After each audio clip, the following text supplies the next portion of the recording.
KB Channel. Ada beberapa persoalan yang dibangkitkan di Parlimen Kemaman. Pertama, ada yang mengatakan bahawa undi PAS sama dengan undi Islam, undi BN sama dengan undi kafir, dan macam mana kita nak jawab? Saya nak beritahu dengan tuan-tuan, PAS ialah parti politik. Masuk PAS bukan masuk Islam, keluar PAS bukan keluar Islam, seperti mana yang digembar-gemburkan oleh puak-puak Perikatan Nasional. Dan undi PAS tak ada jaminan bahawa tuan-tuan akan masuk ke syurga. Undi BN, undi PH, tidak semestinya tuan-tuan akan masuk ke neraka.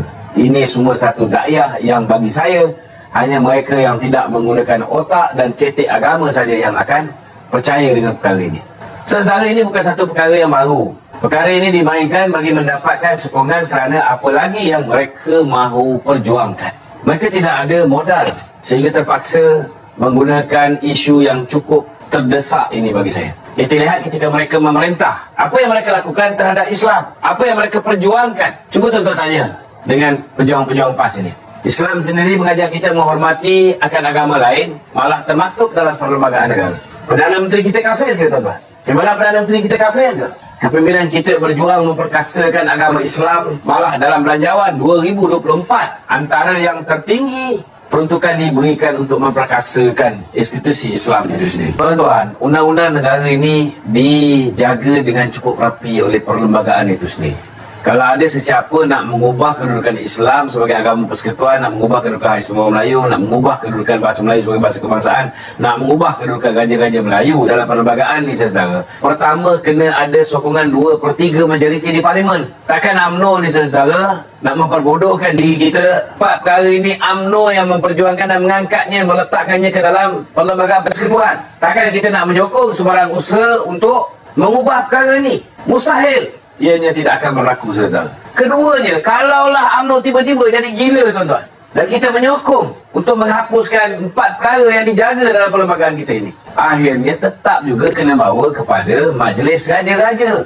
Kalau nak ubah perkara, nak buang perkataan Islam agama persekutuan, nak buang hak istimewa orang Melayu, nak buang bahasa Melayu bahasa kebangsaan, nak buang kedudukan Raja-Raja Melayu yang termaktub dalam perlembagaan, mesti bawa ke Majlis Raja-Raja, dan Majlis Raja-Raja kena setuju, barulah kita boleh buat pindaan perlembagaan ini, saudara. Jadi cukuplah kita diperbodohkan oleh pemimpin-pemimpin PAS Bersatu dan Perikatan Nasional, saudara.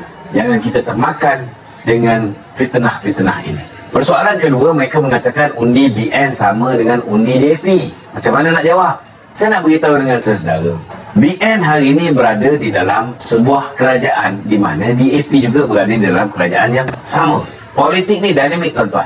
Ada ketika kita bermusuhan di antara satu sama lain, tetapi ada ketika kita bersatu bagi memastikan kestabilan politik untuk kesejahteraan rakyat. Kalau misalnya Bersatu PAS beria nak memastikan kedudukan Islam itu kuat, mereka ada peluang pada November lepas untuk memastikan bahawa kedudukan Islam dan orang Melayu paling kuat, di mana 2/3 daripada anggota Parlimen di dalam kerajaan terdiri daripada orang Islam dan Melayu. Bersatu dan PAS ada 74 orang ahli Parlimen, Muslim dan juga Melayu. Begitu juga 82 orang ahli Parlimen daripada Pakatan Harapan. 29 daripada mereka adalah ahli Parlimen Melayu Islam. 29 campur 74, mereka akan ada 103 orang ahli Parlimen Melayu dan Islam, dan bukan Islam hanya ada 53 orang. Maknanya 2/3 anggota Parlimen yang membentuk kerajaan adalah Muslim dan juga Melayu. Hari ini bila Muhyiddin menolak cadangan Kebaharuan Majlis daripada Kebahagiaan dan Tuan Agong, BN terpaksa mengambil alih peranan yang sepatutnya dimainkan untuk membentuk kerajaan perpaduan bersama dengan rakan-rakan GPS, GRS, KDM dan lain-lain. Berapa jumlah ahli Parlimen Melayu hari ini? 76 orang. Tolak satu Syed Saddiq, tinggal 75. Berapa jumlah ahli Parlimen bukan Melayu? Ada lebih kurang 72 saja. Maknanya hanya separuh, tuan-tuan. Jadi PAS dan Bersatu tak perlu nak kata mereka ni benar-benar memperjuangkan Islam. Kerana kalau ada sekelumit hati nak jaga Islam dan Melayu, dan sewajarnya mereka menjunjung titah Kebaharuan Majlis Baginda Tuan Agong dan bersetuju bekerjasama dengan kerajaan yang di bawah pimpinan Datuk Seri Anwar Ibrahim. Melayu dan Islam akan jadi sangat kuat.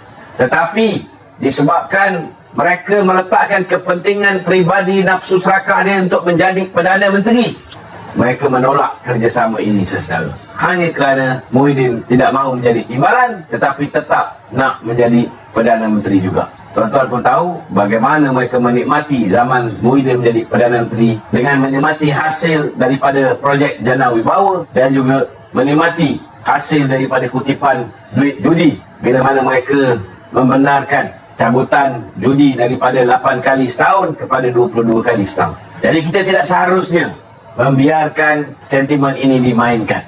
Dan jangan sesekali kita termakan dengan hasutan naratif jahat yang dimainkan oleh pembangkang, khususnya PAS dan Bersatu ini saudara.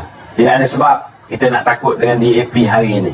DAP hari ini, alhamdulillah, adalah DAP yang jauh lebih pragmatik, jauh lebih bertolak ansur dan sangat menghormati orang Melayu dan orang Islam. Mereka tidak pernah mengeluarkan kenyataan-kenyataan yang menggulis hati orang Melayu seperti mana yang berlaku zaman DAP bersama dengan PAS dan DAP bersama dengan Bersatu.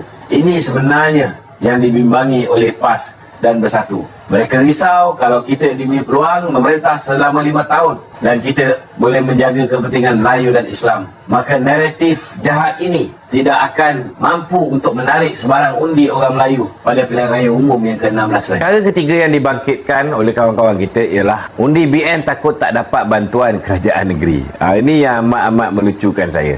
Bantuan apa yang dimasukkan ni tuan-tuan? Bantuan untuk beli tanah dengan harga 1,000 satu ekar seperti mana yang dinikmati oleh puak-puak penyokong PAS terhadap 70 ekar tanah tu, ataupun bantuan kerana kamu ialah isteri kepada Menteri Besar, maka NGO kamu boleh beli tanah bernilai 29.3 juta ringgit dengan hanya 550,000, atau bantuan yang dinikmati oleh Kohirmat menikmati tanah yang sepatutnya digunakan untuk tapak pasar malam dapat dengan harga yang cukup murah sedangkan value asal dia 11.84 juta ringgit. Bantuan ini saudara, kalau kamu bukan kroni PAS Tegar, kamu tidak akan menikmatinya. Saya nak beritahu dengan saudara, kalau nak fikir tentang bantuan, sepatutnya hari ini rakyat negeri Terengganu di Kemaman patut menggunakan peluang yang ada untuk menjadi jambatan perhubungan di antara kerajaan pusat dengan negeri Terengganu.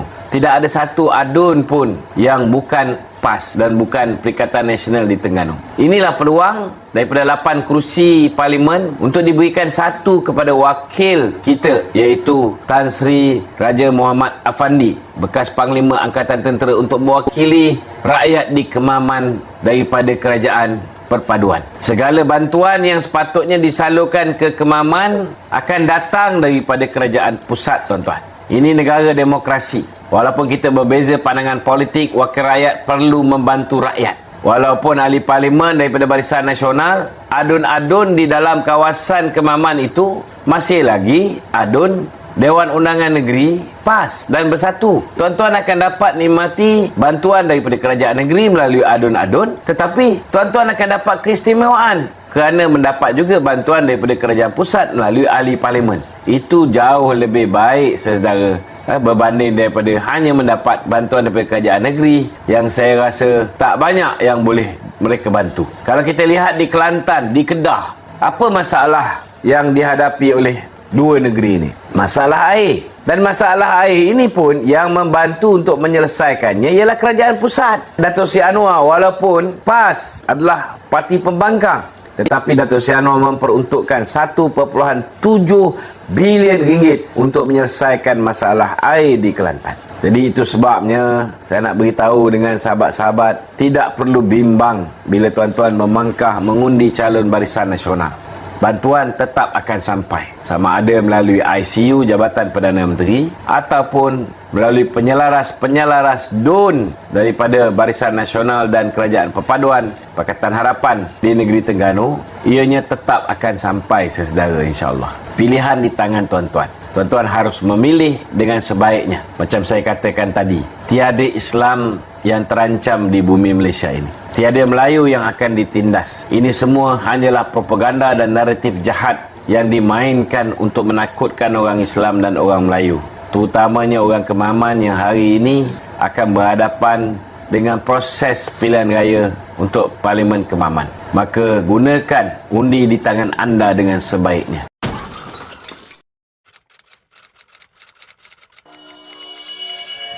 KB Channel.